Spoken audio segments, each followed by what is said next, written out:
അതായത് തീവ്രമായി ആഗ്രഹിക്കുക എന്ന് പറയുമ്പോൾ ഇപ്പോൾ നമ്മളിപ്പോൾ കാറിന്റെ കാര്യം പറഞ്ഞു, ഇനി ഒരു ജോബിന്റെ കാര്യം പറയും.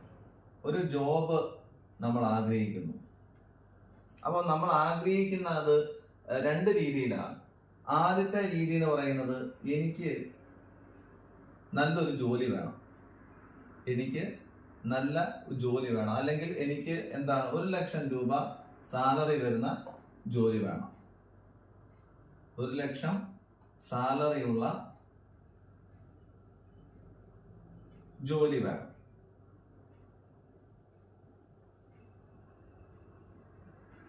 നോക്കുമ്പോൾ വളരെ ലോജിക്കായിട്ടുള്ള ഒരു കാര്യമാണ്. ഇതിനകത്ത് നെഗറ്റീവായിട്ടൊന്നും തന്നെ കാണാനില്ല. എനിക്ക് 1,00,000 സാലറി കിട്ടുന്ന ഒരു ജോലി വേണം മന്ത്ലി.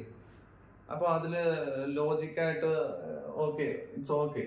ഇതിനകത്ത് നെഗറ്റീവായിട്ടുള്ള കാര്യങ്ങളൊന്നുമില്ല. മറ്റൊരാളുടെ വ്യൂ ഓഫ് പോയിന്റിൽ നിന്ന് നോക്കിക്കഴിഞ്ഞാലും ഓക്കെ, നിനക്ക് 1,00,000 രൂപ സാലറിയുള്ള ജോലി വേണം, നല്ല കാര്യം. പക്ഷെ ഇവിടെ നമ്മൾ ശ്രദ്ധിക്കേണ്ട ഒരു കാര്യം എന്ന് വെച്ച് കഴിഞ്ഞാൽ, മൈൻഡിന്റെ ഒരു രീതി അനുസരിച്ച്, അല്ലെങ്കിൽ മൈൻഡിന്റെ ഒരു പോയിന്റ് ഓഫ് വ്യൂവിൽ നിന്ന് ചിന്തിക്കുമ്പോൾ മൈൻഡിന് ഇവിടെ ഒരു ക്ലാരിറ്റി കിട്ടിയിട്ടില്ല. എന്താണ് നമ്മൾ പറഞ്ഞിട്ടുള്ളത് എന്നുള്ളത് മൈൻഡിന് ഒരു ക്ലാരിറ്റി കിട്ടിയിട്ടില്ല.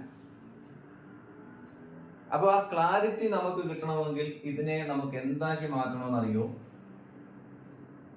ഒരു ഡെഡ് ലൈൻ നമ്മൾ ക്രമീകരിക്കുക. ഏറ്റവും നല്ലൊരു കാര്യമാണ് ഡെഡ് ലൈൻ ക്രമീകരിക്കുക എന്ന് പറയുന്നത്.